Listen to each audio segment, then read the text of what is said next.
Welcome to 9 vibes. మాల్దీవుల పార్లమెంట్లో ఇద్దరు ప్రజాప్రతినిధులు బహాబాహికి దిగడం సంచలనం సృష్టించింది. అధ్యక్షుడు మహ్మద్ ముయిజ్జన్ క్యాబినెట్లోని 4 మంత్రుల చేరికకు పార్లమెంట్ ఆమోదం పొందడానికి ప్రత్యేకంగా జరిగిన సమావేశంలో ఆదివారం ఈ ఘటన చోటు చేసుకుంది.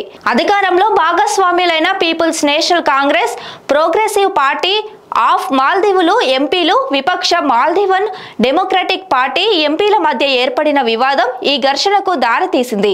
విపక్షానికి చెందిన ఎంపీలు పార్లమెంటు ఛాంబర్లోకి ప్రవేశించకుండా కొందరు అధికార ఎంపీలు అడ్డుకున్నారు.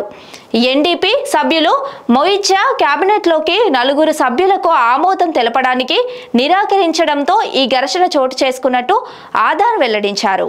Stay tune to 9 vibes.